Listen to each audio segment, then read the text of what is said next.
എല്ലാവർക്കും എൻ്റെ ജ്യോതിഷം ചാനലിലേക്ക് സ്വാഗതം. ഒരു 90 ദിവസം, അത് വളരെ വലിയ ദിവസം തന്നെയാണ്. കുറച്ച് നക്ഷത്രക്കാരുടെ ജീവിതത്തിൽ അവർക്ക് ഏറ്റവും കൂടുതൽ മാറ്റങ്ങൾ ഉണ്ടാകുന്ന കാലഘട്ടം, ജീവിതത്തിൽ ഒരുപാട് ഉയരങ്ങൾ കീഴടക്കുകയും അവരുടെ പ്രതീക്ഷയ്ക്കൊത്ത് വളരുകയും ചെയ്യുന്ന നക്ഷത്ര ജാതകരാണ് ഇന്നത്തെ വീഡിയോയിൽ നമ്മൾ പങ്കുവെക്കുന്നത്. 90 ദിവസം എന്ന് പറയുന്നത് ഓഗസ്റ്റ്, സെപ്റ്റംബർ, ഒക്ടോബർ മാസത്തിൽ ഇവർക്ക് നടക്കാൻ പോകുന്ന കാര്യങ്ങളെക്കുറിച്ചാണ്. വളരെ വലിയ നേട്ടങ്ങളാണ് ഈ കാലഘട്ടത്തിൽ. ആരൊക്കെയാണ് ഈ ഭാഗ്യശാലികളെന്ന് നമുക്ക് മനസ്സിലാക്കും മുമ്പ് പ്രിയ പ്രേക്ഷകരെ, എൻ്റെ ചാനൽ ഒന്ന് സബ്സ്ക്രൈബ് ചെയ്യണേ. അതോടൊപ്പം തന്നെ എൻ്റെ പുതിയ വീഡിയോകൾ നിങ്ങൾക്ക് നോട്ടിഫിക്കേഷനായിട്ട് ലഭിക്കാൻ വേണ്ടിയിട്ട് ബെൽ ഐക്കൺ കൂടി ഒന്ന് പ്രസ് ചെയ്യുക. വീഡിയോ കണ്ടതിന് ശേഷം നിങ്ങളുടെ അഭിപ്രായങ്ങൾ അത് എന്തുതന്നെ ആയിക്കൊള്ളട്ടെ അതൊന്ന് കമൻറ്റ് ബോക്സിൽ രേഖപ്പെടുത്താനും വീഡിയോ ലൈക്ക് ചെയ്യാനും ഒന്നും മറക്കാതെ ഇരിക്കുക. എൻ്റെ എല്ലാ പ്രേക്ഷകർക്കും ഞാൻ വീഡിയോയിലേക്ക് ഒരിക്കൽ കൂടി ഒന്ന് സ്വാഗതം അറിയിക്കുന്നു. നമുക്ക് ആദ്യം തന്നെ മേടക്കൂറിലെ അശ്വതി, ഭരണി, കാർത്തിക നക്ഷത്രക്കാരെക്കുറിച്ച് നോക്കാം. ഇവരുടെ ജീവിതത്തിൽ ഈ 3 മാസം ഈശ്വര അനുഗ്രഹം കാണുന്നുണ്ട്.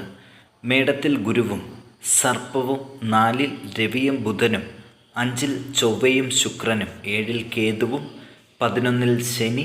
ഇപ്രകാരമാണ് ഇവരുടെ ഗ്രഹസ്ഥിതി തുടരുന്നത്. അതുകൊണ്ട് തന്നെ വാഹനം വാങ്ങാനും ഗൃഹം നന്നാക്കാനും സർക്കാർ സർവീസിൽ പ്രമോഷൻ ലഭിക്കാനും സാധ്യത തെളിഞ്ഞു തന്നെ നിൽക്കുന്നുണ്ട്. ചെലവുകൾ കൂടുമെങ്കിലും അത് നിയന്ത്രിക്കാനും കഴിയും. വൈറൽ പനി, അലർജി, രക്തരോഗങ്ങൾ എന്നിവയ്ക്ക് സാധ്യത കൂടുതലാണ്.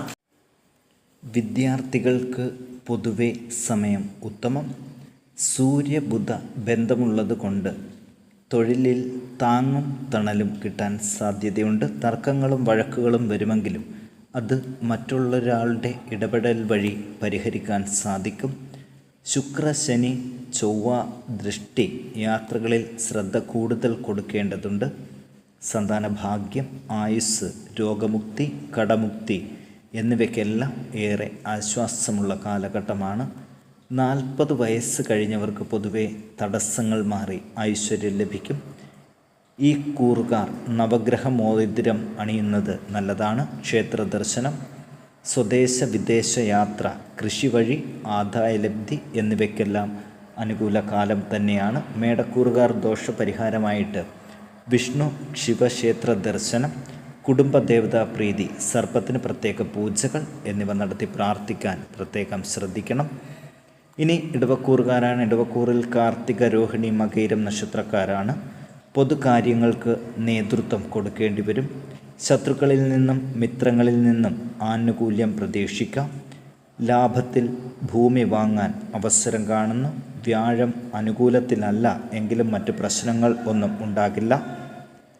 ചിലവ് കുറഞ്ഞു തുടങ്ങുന്ന സാഹചര്യങ്ങൾ കൂടിയാണ്. കലാകായിക സാംസ്കാരിക രംഗത്ത് പ്രവർത്തിക്കുന്നവർക്ക് പൊതുവെ അനുകൂല സമയം തന്നെയാണ്. ഇവരുടെ അധികാരം ഇരട്ടിയായിട്ട് ലഭിക്കുന്ന സാഹചര്യം കാണുന്നു.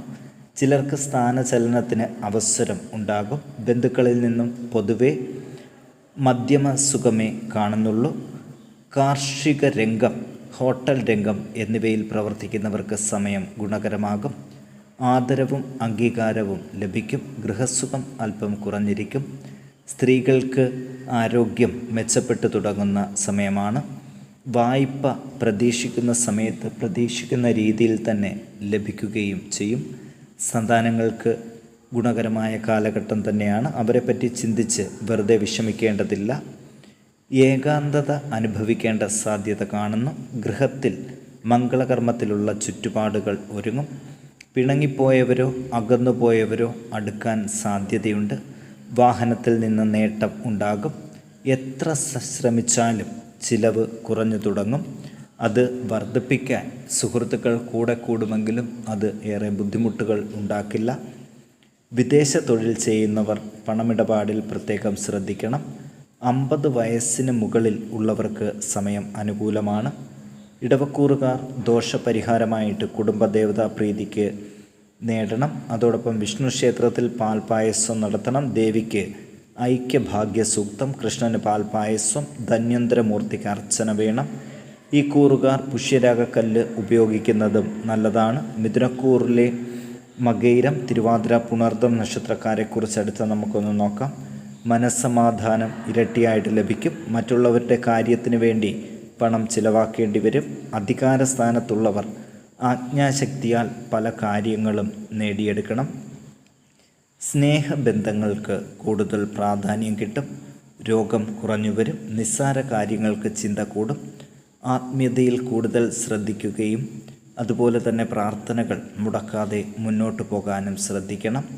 വിരുന്നു സൽക്കാരം, ബന്ധുജന സന്ദർശനം, പ്രായമായവർക്ക് ചില രോഗങ്ങൾ ബുദ്ധിമുട്ടിക്കാൻ സാധ്യതകൾ എന്നിവ കാണുന്നു. ബന്ധുക്കളിൽ നിന്നുള്ള സാമാന്യ സുഖം, വീട്ടിൽ മംഗളകർമ്മത്തിന് തുടക്കം, ഗൃഹം മോടിക്കൂട്ടാൻ അവസരങ്ങൾ, പഴയ വാഹനം നന്നാക്കൽ, വളർത്തുമൃഗങ്ങൾക്ക് രോഗം, പല്ല്, കണ്ണ് എന്നീ അവയവങ്ങൾക്ക് ഇടവിട്ട് അല്പാൽപം പീഡകൾ എന്നിവ അനുഭവത്തിലുണ്ട്. സർക്കാർ സംബന്ധമായ ചില ദുരിതങ്ങൾ ഉണ്ടാകാനും സാധ്യതയുണ്ട്.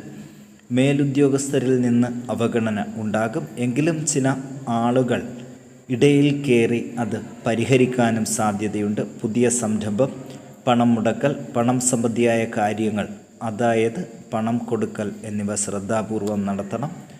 അല്ലാത്ത പക്ഷം അത് ശത്രുതയിലേക്ക് പോകാനും മിഥുനക്കൂറുകാർക്ക് സാധ്യത കൂടുതലാണ്.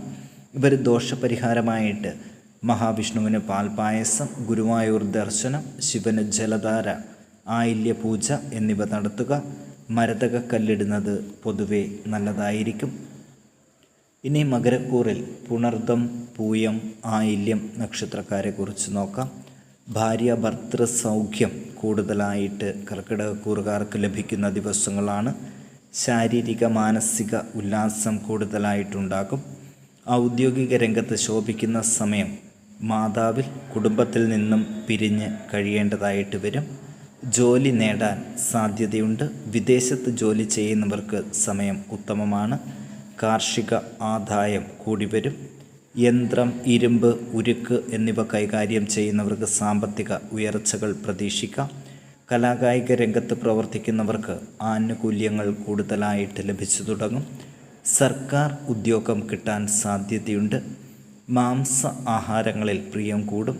സന്താന സൗഭാഗ്യം പ്രതീക്ഷിക്കുന്ന യുവമിഥുനങ്ങളുടെ ആഗ്രഹങ്ങൾ സാധിക്കും. യാത്രാസുഖം ഉണ്ടാകും. സാമൂഹ്യ സംഘടനകളുമായിട്ട് ബന്ധം പുലർത്താൻ അവസരമുണ്ട്. ഗൃഹം, ഭൂമി എന്നിവ കിട്ടാൻ യോഗം. നിലവിൽ കേസ് ഉള്ളവർക്ക് അനുകൂലം തന്നെയാണ്. വിരോധത്തിൽ കഴിഞ്ഞവർ അടുക്കാനും സാധ്യതയുണ്ട്. അവരെക്കൊണ്ട് കുറച്ച് ഗുണങ്ങളും ലഭിക്കും. അനുഗ്രഹം കൊണ്ട് തൊടുന്നതെല്ലാം വിജയിക്കും. സംസാരത്തിലൂടെ മറ്റുള്ളവരെ വശപ്പെടുത്താൻ അവസരമുണ്ട്. സംഗീതം, സാഹിത്യം, രചന, ഗണിതം, നൃത്തം, നാട്യം എന്നിവയുമായി ബന്ധപ്പെട്ടവർക്ക് നേട്ടങ്ങൾ ഉണ്ടാകും. വിദ്യാഭ്യാസത്തിൽ പൂർണ്ണ വിജയം നേടാൻ സാധിക്കും. മംഗളകർമ്മങ്ങളിൽ പങ്കെടുക്കാനും കർക്കിടകക്കൂറുകാർക്ക് അവസരങ്ങളുണ്ട്. ഇവർ ദോഷപരിഹാരമായിട്ട് ചെയ്യേണ്ട കാര്യം സർപ്പപ്രീതി നേടണം. ശനിയുടെ അഷ്ടമസ്ഥാന ദോഷം മാറാൻ ശാസ്താവിന് നീരാജനം നടത്തുക. കേതു ദോഷത്തിന് ഗണപതിക്ക് ഹോമം, അതുപോലെ തേങ്ങ ഉടയ്ക്കൽ എന്നിവ നടത്താനും പ്രത്യേകം ശ്രദ്ധിക്കുക.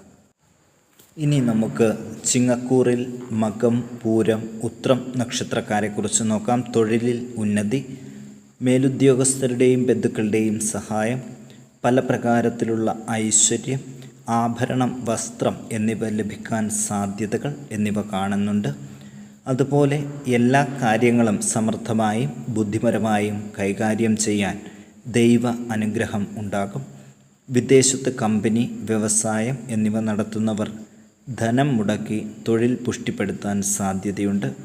സഹോദരങ്ങൾക്ക് നല്ല സമയമാണ്. ബന്ധുക്കളാൽ നിന്ദിക്കപ്പെട്ടവർക്ക് ആ അവസ്ഥയിൽ നിന്നും മോചനം പ്രതീക്ഷിക്കാം. മാംസ ആഹാരത്തിൽ പ്രിയം വർദ്ധിക്കും. വാദസംബന്ധമായ അസുഖങ്ങൾ കൂടാൻ സാധ്യതയുണ്ട്.